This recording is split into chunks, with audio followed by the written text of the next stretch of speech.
Hai teman-teman, kelompok kami akan membahas tentang kasus PT Jiwasraya. Untuk nama kelompok dapat dilihat di layar. Kami akan membahasnya, selamat mendengarkan. Gagal bayar PT Jiwasraya Indonesia. PT Jiwasraya merupakan perusahaan asuransi BUMN terbesar di Indonesia. Gagal bayar asuransi Jiwasraya sebenarnya terjadi pada salah satu produk unggulannya, yaitu JS Saving Plan. JS Saving Plan merupakan produk asuransi jiwa sekaligus investasi yang ditawarkan melalui perbankan atau bank insurance yang risikonya ditanggung langsung oleh perusahaan asuransi. Nilai return produk ini jauh lebih tinggi daripada bunga yang ditawarkan di deposito bank. Saat itu tercatat ada sekitar 17.000 pemegang polis JS Saving Plan. Beberapa dugaan penyebab gagal bayarnya Jiwasraya diantaranya: 1. Produk yang merugi atau harga yang terlalu murah. 2. Kinerja pengelolaan aset yang rendah.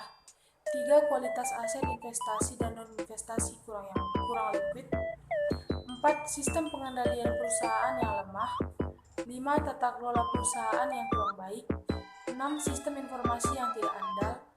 7. Kantor cabang yang tidak produktif. 8. Askes permodalan yang terbatas. 9. Kualitas sumber daya manusia asuransi yang terbatas. Jiwasraya dibangun dari sejarah teramat panjang, usianya sudah lebih dari 160 tahun. Bermula dari NILLMIJ yang berdiri pada 31 Desember 1859, NILLMIJ adalah asuransi jiwa yang pertama kali ada di Indonesia atau India Belanda waktu itu. Didirikan dengan akta notaris William Henry Harcourt nomor 185. Tanggal 17 Desember 1960, NILLMIJ Fund 1859 dinasionalisasi berdasarkan peraturan pemerintah nomor 23 tahun 1958 dengan mengubah namanya menjadi PT Perusahaan Pertanggungan Jiwa Sejahtera. Setelah itu, beberapa kali PT Perusahaan Pertanggungan Jiwa Sejahtera berganti nama menjadi Perusahaan Negara Asuransi Jiwa Eka Sejahtera. Perusahaan Negara Asuransi Jiwa Jasa Sejahtera hingga pada 21 Agustus 1984 berubah menjadi PT Asuransi Jiwasraya atau Persero. Sangat disayangkan dengan perjalanan sejarah korporasi yang panjang ini dan sudah menjadi aset negara, Jiwasraya harus ambruk tak berdaya hanya karena tata kelola perusahaan tidak dijalankan dengan benar. Dampak dari gagal bayar Jiwasraya bisa mempengaruhi industri keuangan yang sangat besar, khususnya di industri perasuransian. Kasus ini menjadi warning kepada pelaku bisnis perasuransian agar konsisten menjalankan regulasi jasa keuangan. Saat ini, regulator bidang keuangan dilakukan oleh Otoritas Jasa Keuangan atau OJK. Seperti diketahui, dalam menjalankan lembaganya, Otoritas Jasa Keuangan atau OJK bertujuan agar keseluruhan kegiatan di dalam sektor jasa keuangan 1. Terselenggara secara teratur, adil, transparan, dan akuntabel. 2. Mampu mewujudkan sistem keuangan yang tumbuh secara berkelanjutan dan stabil. Dan 3. Mampu melindungi kepentingan konsumen dan masyarakat.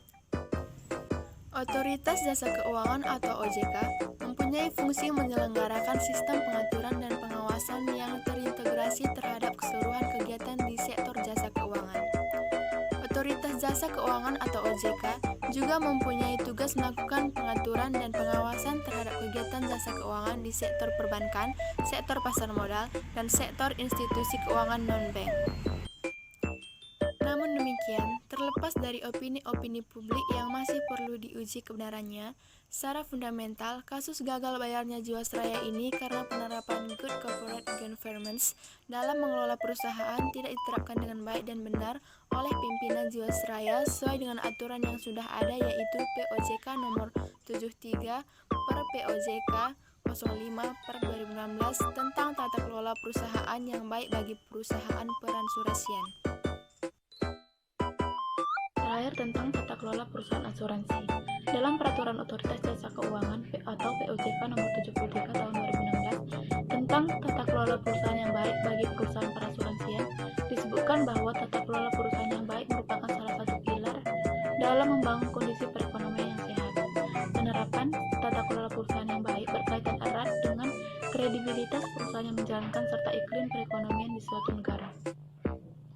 penerapan tata kelola perusahaan yang baik oleh industri perasuransian tersebut menjadi salah satu bagian penting dalam menangani risiko. Apabila penerapan tata kelola perusahaan perasuransian dapat berjalan dengan baik, maka manajemen risiko juga akan berjalan dengan efektif.